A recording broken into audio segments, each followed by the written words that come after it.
économique pénal santé sanitaire ñun ñoo koy définir le parti Pastef président am na sax fu ma seen ay vidéo ba mu naan du Diomaye moo ne ci gouvernement du Ousmane Sonko il porte un projet bu demoon ba sax jaar fu mu waroon da nga koy wane ko kaay del si luwaat nii la mais loolu mooy àddina.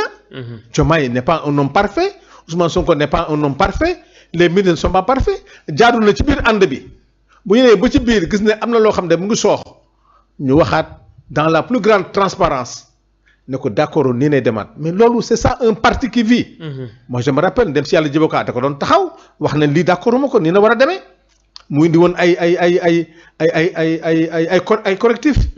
C'est pour dire aux Sénégalais ñun ànd bi ñuy ànd ndawle la lenn rek moo am solo le projet qu'on porte du Diomaye président Diomaye du Ousmane Sonko du El Malick c'est un projet pour le Sénégal.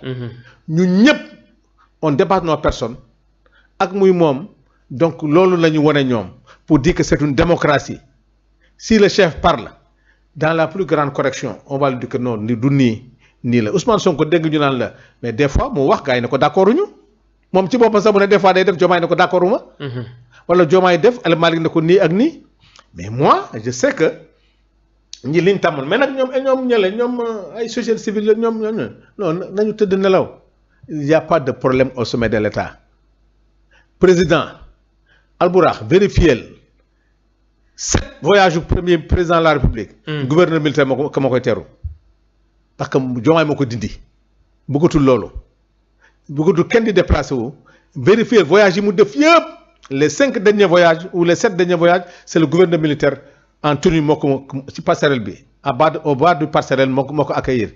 Donc gis nga nit ñi li ñuy leen bëxal beneen bi dafa am lu ñu bëgg te duñ ko am. oui. di nga TFM ils n'ont pas tiré la leçon. Ils ont fait un doublage ils ont amené Yérim Seck. jàkkaarloo. Yérim ñëw di gëmloo Sénégalais yi ay loo xam ne amul bay dugg ci loo xam ne bu dee def bu ko saraxe boppam kenn du ko topp si Yérim pense que ne dafay wax pour ñu jàpp ko pour alerter le Sénégal ne jàpp na journaliste parce que quand Yérim rentre dans la vie privée de la première dame n'est pas une institution. lu mu wax première dame. nee na première dame daa bëggoon def benn fondation dafa bëggoon def nii mu ngi tooñ. mu ngi tooñ première dame waxu ko mu ngi dugg ci problème de famille parce que mu ngi di problème mu ménage. Absa Faye ba muy wax du mooy aawo Diomaye Diomaye est polygame il a ses 2 épouses booy dugg nag ci vie privée président de la République di dugg ci koo xam ne bokkul ci institution Sénégal di ko waxal yaa ngi dugg ci vie privée jàmbur. La première dame n'a pas une vie publique c'est une vie privée. bés bu doon dafa créer fondation am créer loo xam ne nag war nañ ci wax bu créer nga wax ci mais yaa ngi dugg ci loo xam ne c'est purement privé amoo tey buñ la woowoon tey tu n'as aucune preuve matérielle te buñ la jàppee gaa ñu wax te Alioune Tine ak société civile bi Yérim Seck waxee loolu dañ ko war a wax na ko déedéet yaa ngi dugg ci la warul dugg mais dañuy xaar ñu jàpp ko wala ñu woo ko ñu ne ñu ngi jàpp journaliste yi bu dee day saraxe boppam pour def actualité mënul nëbb actualité bi. oui moom Yérim sax moo ñu xamal na Cheikh Diba dafa demoon Touba. gis na nag. oui mu ngi tooñ di nga Cheikh Diba dañ ko bëgg a piège mais xamuñu koy Cheikh Diba. alors Cheikh naka la mën a demee Touba te nit ñi yëguñu ko ñu ngi ñuy xamal na c'était huis clos. Cheikh Diba xaw ma kan de mais man dama ko xam. taalibe la Cheikh Diba bu sañoon naafila bu ne Touba la koy naafila. très bien. booy ut taalibe dëgg mooy Cheikh Diba bu sañoon naafila bu ne guddi gu ne Touba la koy naafila ñi xam Cheikh Diba xam ko dans le mouridisme xam ne Touba këram la bu sañoon guddi gu ne day naafila Touba ñëwaat dellu Ndakaaru bu sañoon laa wax bien que nag yemeew Cheikh Diba dañ ko bëgg a dugal ci loo xam ne Aïssata Tall def na benn intervention assemblée wax ko ne ko bi fi kii nekkee yaa fi nekkoon. kon xam nga li xaw mais nag buy dugg ci politique Cheikh Diba du tontu ci loolu parce que fi ñu ko bëgg a dugal Cheikh Diba nag du ci dugg yaa fi nekkoon ne veut pas dire que xam nga. très bien. sa technicien bi nekk ci di liggéey. régie bi oui. régie bi. bu defee erreur technique yaa ngi fi. mais lu soo yoon ci ab problème technique bi loo ci xam. Albourakh. dëgg la de fii lan la sant. sans limite la sans limite nag y a du tout y a un comptable sax y a un administratif y a un gardien y a du tout mais ku nekk ak sa responsabilité.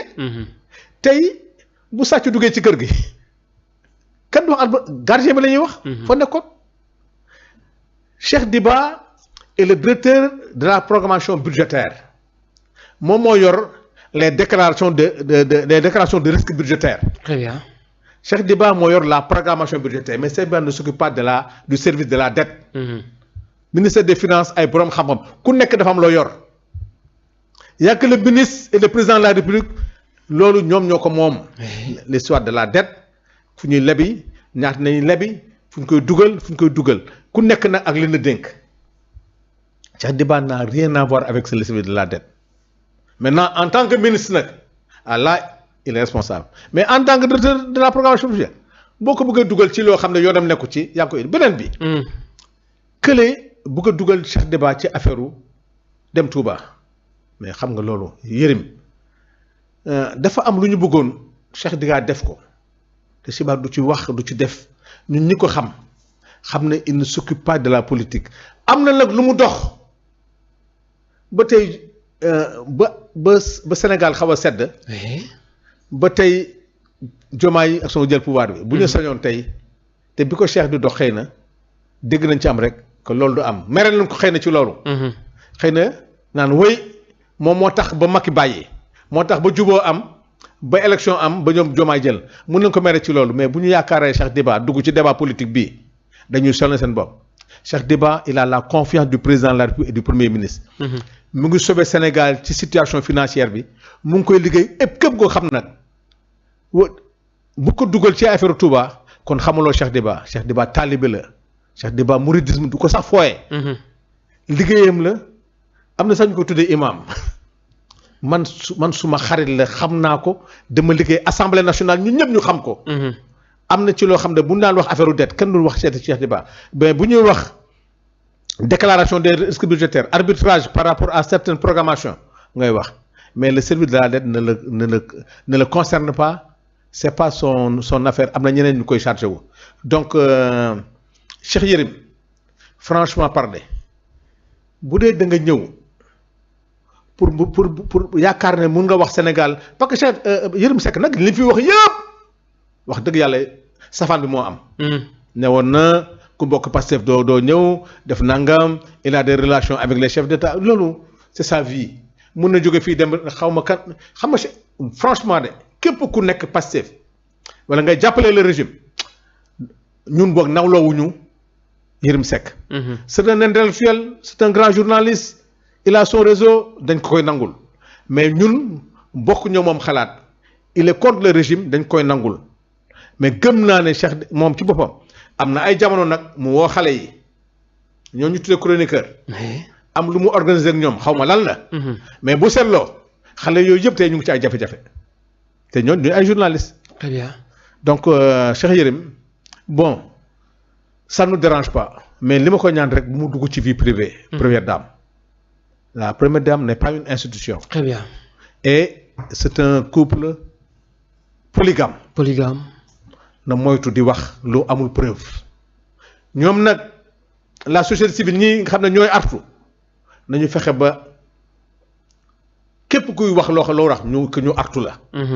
mu gën te lu làggam s'il veut maintenant se sacrifier il n'a qu'à prendre ses responsabilités. Très bien ponk bi ñuy jeexalee honorable mooy dossier Badara Gadiaga oui.